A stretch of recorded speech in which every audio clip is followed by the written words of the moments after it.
Hey, what's up, guys? It's Brian here with LasVegasWrestlingScene.com, and we're going to talk about some stuff that's been happening over the last week or so. Hope to do this on a regular basis right here on the LVWS YouTube channel. Let me know in the comments if you like it or don't like it. Shoot us a message.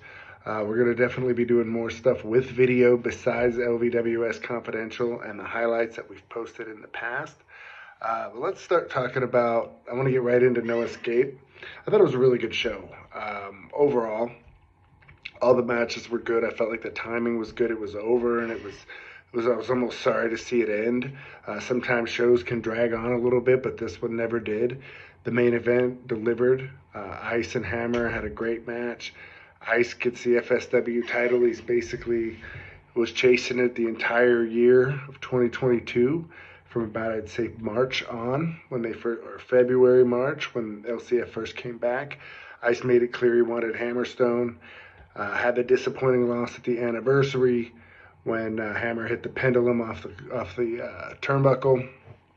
Video later showed Ice's shoulder was up, leading to ultimately the rematch and Ice winning. Big night for the faction overall, though, as Fresco and Watson captured the tag titles from TBD.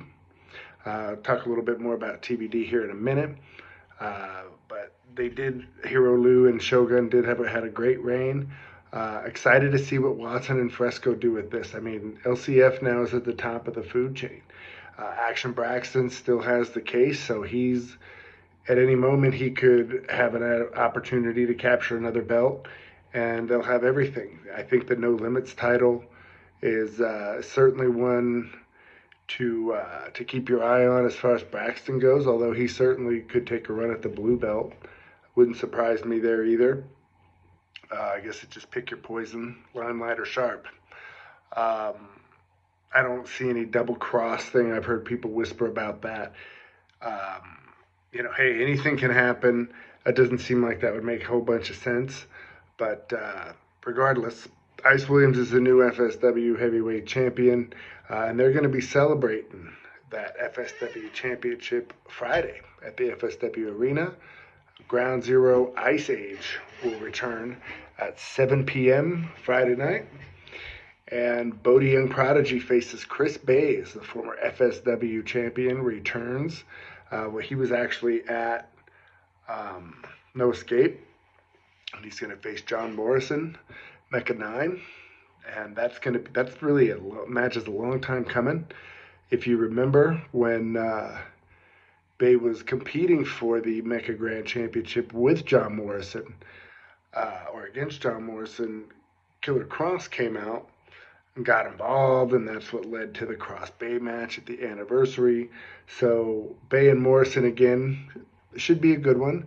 This will be Morrison's first time back in Vegas since leaving WWE. So it'll be exciting to see him, and he always has really good matches. And him and Bay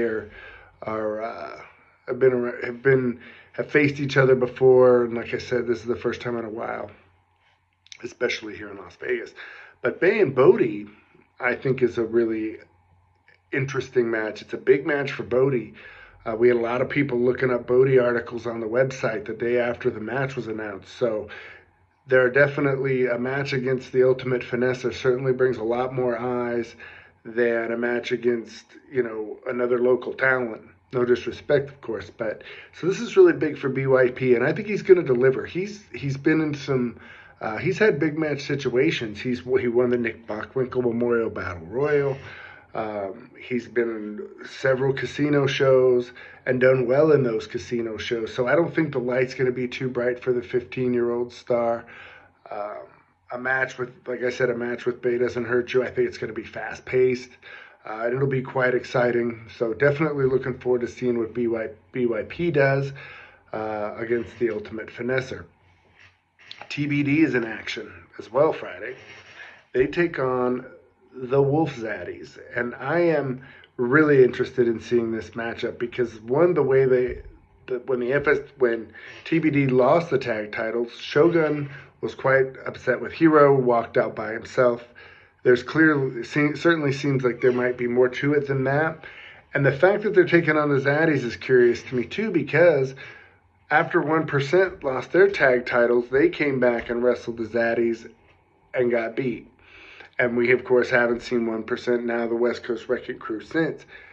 The Zaddies defeated them, so now they're going to face TBD. Of course, it really all depends on if there's anything to this Shogun Hero Lou thing.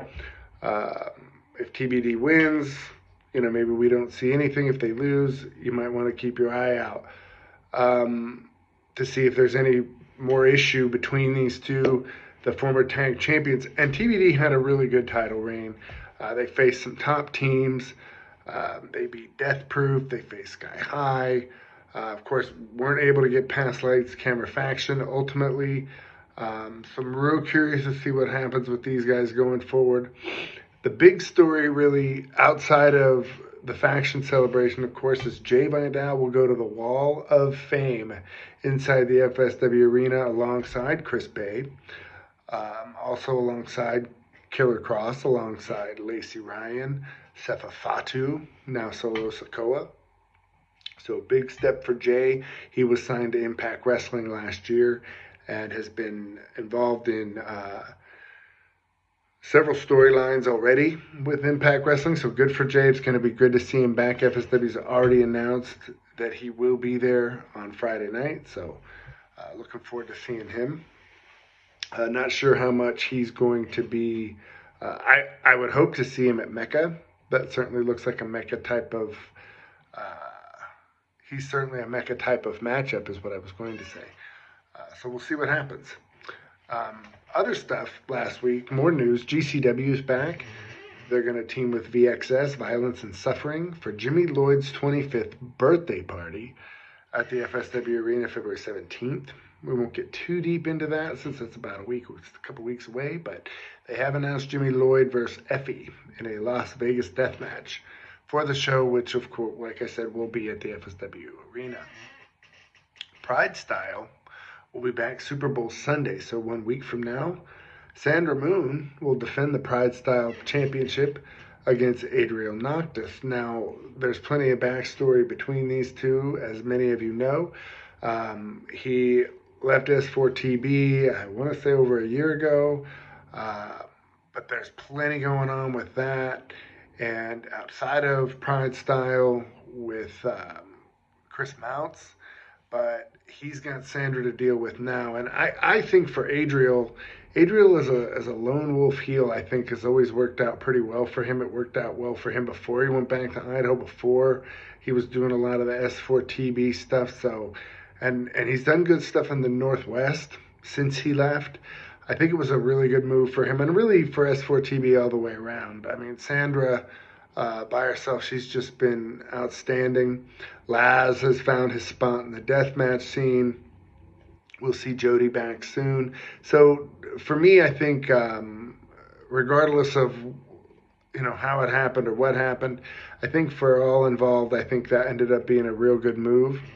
But Adriel versus Sandra, it's going to be a great match. Will Sandra be able to keep the title? Who knows, but we'll find out this weekend.